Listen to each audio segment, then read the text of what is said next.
नमस्कार। मुंबई के निकट माता बगलामुखी मंदिर के निर्माण के लिए आपके सहयोग की अपेक्षा रखते हैं।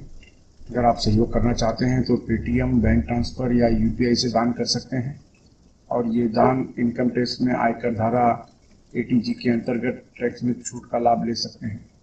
इसके बारे में अधिक जानकारी नीचे डिस्क्रिप्शन में दी गई है। नमस्कार, दिव्य योगासन की तरफ से आपका हार्दिक स्वागत है। आज हम गोरक्ष मुद्रा की चर्चा करेंगे और जानने की कोशिश करेंगे कि मनुष्य को अपने जीवन में सफल होने के लिए ये मुद्रा मनुष्य क्यों लगाता है।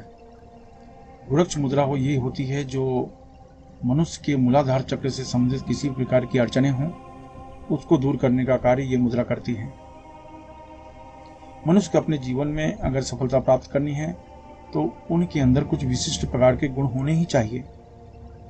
उसका आकर्षक व्यक्तित्व होना चाहिए, अट्रैक्शन प्रभावित करने की क्षमता होनी चाहिए, बात करने की क्षमता होनी चाहिए, उसका स्वभाव नरम होना चाहिए, उसकी बातचीत में प्रभाव होना चाहिए, उसका तेज प्रभामंडल चमकीला होना चाहिए और जिस विषय पर वो बात कर रहा है उस विषय पर उसकी प्रचंड योग्यता होनी चाहिए। इसके बिना मनुष्य किसी दूसरे व्यक्ति को प्रभावित नहीं कर सकता, फिर वो चाहे स्त्री हो या पुरुष हो। ये मुद्रा आपके पौरुष शक्ति को, यौन शक्ति को तेज करता है, मजबूत करता है। पौरुष शक्ति का एक नियम मान के चलें, पौरुष शक्ति है तभी व्यक्ति कर्म प्रधान होता है। पौरुष शक्ति अगर नहीं है तो व्यक्ति कर्म करने की इच्छा नहीं होती है। जो पौरुषवान व्यक्ति होते हैं वही अपने जीवन में तरक्की करते हैं, क्योंकि उनका मन अपने जीवन में आगे बढ़ने के लिए उनको मोटिवेट करते रहता है। तो ये मुद्रा लगाने से यौन क्षमता में वृद्धि होती है, यौवन शक्ति बढ़ती है, महिलाओं में आकर्षण बढ़ता है, पुरुषों में आकर्षण बढ़ता है। इसके अलावा बातचीत करने की क्षमता बढ़ती है, बातचीत करने की योग्यता बढ़ती है, बातचीत के द्वारा प्रभावित करने की क्षमता बढ़ती है। आप अपने जीवन में तभी तो सफल हो सकते हैं। अगर आप अपने जीवन में किसी को प्रभावित नहीं कर पा रहे हैं तो आपका जीवन सार्थक नहीं हो पाएगा। तो ये जो गोरक्ष मुद्रा की चर्चा हो रही है, इसका लाभ बहुत मिलता है। बहुत आसान मुद्रा है। ढेर डाले वस्त्र पहन के किसी भी शांत कमरे में बैठ जाएं। अगर आप जमीन पर नहीं बैठ सकते तो किसी भी कुर्सी पर शांत होकर, रिलैक्स होकर आप बैठ जाओ। अब देखिए, दोनों आंखों पर ध्यान दें, दोनों आंखों के बीच में आगे चक्र पर ध्यान दें।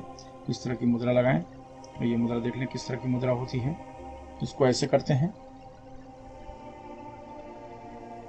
कुछ लोग ऐसे मुद्रा लगाते हैं। ये मुद्रा का कोई अर्थ नहीं है, ये मुद्रा को ऐसे लगाया जाता है।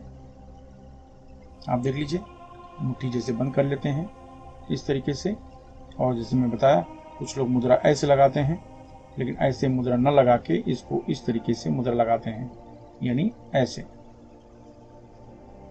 ये आसान है, ये मुद्रा लगाएं, ऐसे मुद्रा न लगाएं क्योंकि वो मुद्रा अलग हो जाती है। ये मुद्रा लगाएं इस तरीके। लगाने के बाद अपने मणिपुर चक्र पर हाथ रखो, जोर से सांस खींचो, पूरा ध्यान आगे चक्र पर होगा। जोर से सांस खींचो, जितनी देर तक हो सके रोक के रखो, फिर धीरे से छोड़ो। इस तरीके से 10 बार आपको प्राणायाम करना है, बस और कुछ करने की जरूरत नहीं है। ये मुद्रा का जो संबंध होता है आपके मूलाधार चक्र से बहुत ज़्यादा होता है। मूलाधार चक्र से रिलेटेड जितनी भी चीज़ें होती हैं उसको क्लीन करता है, वहाँ की नकारात्मक ऊर्जा को वो दूर करता है।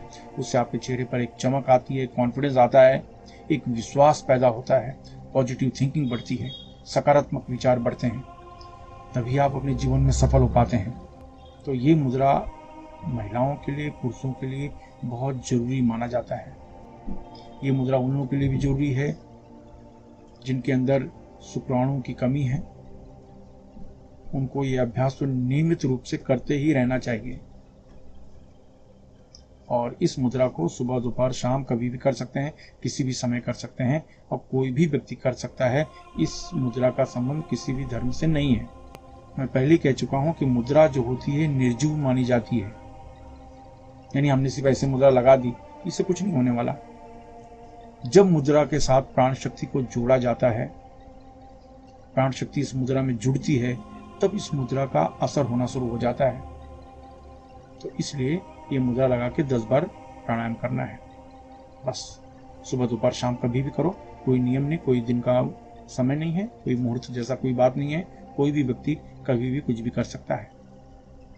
ये अभ्यास करें, अपने जीवन में लाभ लें, अपने जीवन को नई दिशा दें। अगर आपको लाभ मिलता है तो किसी दूसरे की मदद अवश्य करें। धन्यवाद।